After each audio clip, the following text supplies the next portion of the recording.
Assalamualaikum warahmatullahi wabarakatuh. Perkenalkan, nama saya Fianadi Putri dari kelas 11 IPS 3. Di sini saya akan meresensi sebuah novel yang berjudul Hafalan Sholat Delisa.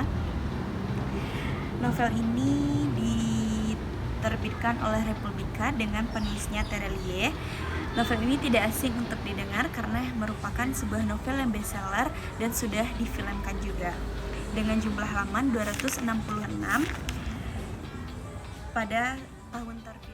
Kisah menyentuh dari seorang anak berusia 6 tahun bernama Delisa yang hidup bersama uminya yang bernama Salamah dan ketiga kakaknya yaitu Cut Fatimah, siswa kelas 1 Madrasah Aliyah, si kembar yaitu Cut Aisyah dan Cut Zahra yang duduk di kelas 1 Madrasah Sanawiyah Negeri 1 Loknga, Aceh. Sementara abinya bernama Usman yang bekerja di tangker perusahaan minyak internasional yang pulang setiap 3 bulan sekali untuk menemui keluarganya. Mereka tinggal bersama di komplek perumahan sederhana di pinggir pesisir pantai Loknga, Aceh. Keluarga Abi Usman memang bahagia, memiliki 4 anak soleh dengan karakter yang berbeda-beda, seperti Delisa yang memiliki sifat manja dan baik hati, Aisyah yang iri hati dan egois, Fatimah yang bijaksana, Zahra yang pendiam dan dapat menciptakan suasana keributan pada keluarga itu. Kehidupan mereka berkecukupan, bertetangga dengan baik dan bersahaja. Apa adanya saja.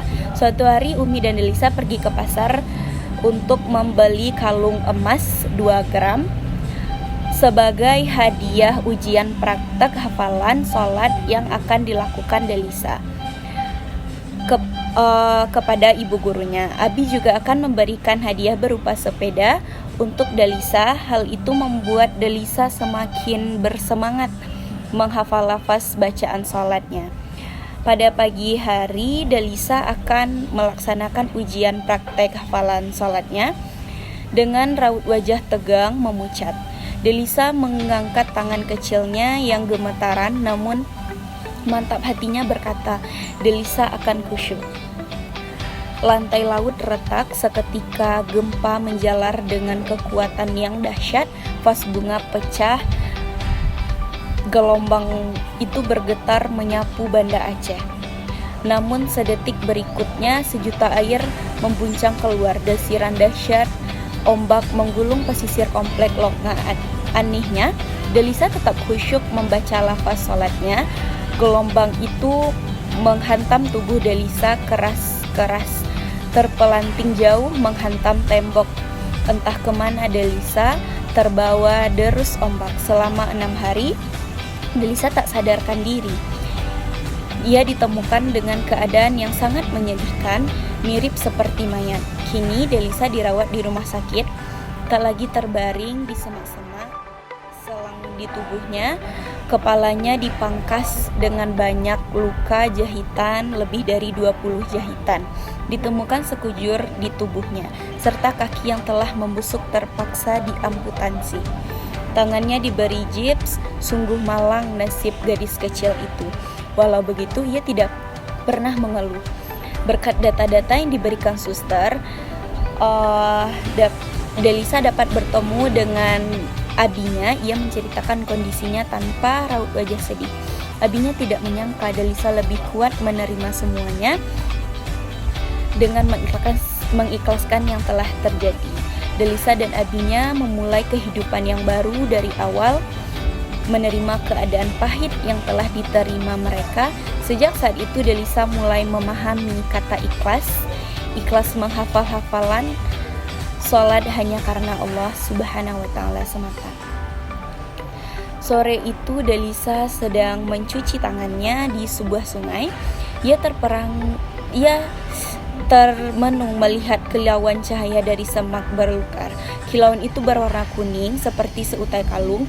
Hati Delisa bergetar, bukan karena ia melihat kalung itu berinisial D, tetapi hatinya bergetar ketika melihat sebuah kerangka manusia yang bersandarkan semak belukar menggenggam kalung emas itu. Itu uminya, Umi Salamah. Delisa adalah seorang gadis kecil yang ingin menghafal hafalan sholat untuk ujian praktek yang akan dilakukannya. Awalnya dia sangat bersemangat menghafal karena uminya membeli kalung serta abinya membelikan sebuah sepeda. Delisa tetapi dengan nasibnya yang malang karena bencana tsunami, hal itu membuat Delisa harus kehilangan keluarganya, kehilangan satu kakinya, namun dia tetap tegar menerima. Ia tetap bersyukur masih bisa memiliki abinya. Cobaan ini membuat Delisa belajar memahami arti keikhlasan, ikhlas menghafal bacaan sholat hanya karena Allah Subhanahu wa Ta'ala, untuk mendapatkan hadiah dari Umi dan Abi. Nah, itu tadi sinopsis dari novel Hafalan Sholat Delisa. Unggulan dengan bahasa yang komunikatif, dengan jalan ceritanya yang sama dengan peristiwa di kehidupan nyata, memungkinkan pembaca untuk berimajinasi lebih jauh tentang cerita dari novel ini. Ceritanya yang universal sehingga dapat diterima oleh semua kalangan. Banyak terkandung amanat-amanat dalam menjalani kehidupan sehari-hari. Banyak amanat-amanat untuk kehidupan sehari-hari kita, seperti untuk belajar keikhlasan dan ketabahan menghadapi segala cobaan, dan selalu tepat waktu untuk mengerjakan sholat, karena sholat lebih membacanya, karena gadis kecil tersebut mengajarkan tentang arti sebuah kesabaran dalam menghadapi cobaan, bagaimana gadis kecil tersebut mempersembahkan sholat yang sempurna untuk Allah Subhanahu wa Ta'ala. Tak heran jika orang banyak menangis untuk membaca atau menonton film dari kisah Delisa. Sekian yang bisa saya sampaikan dari resensi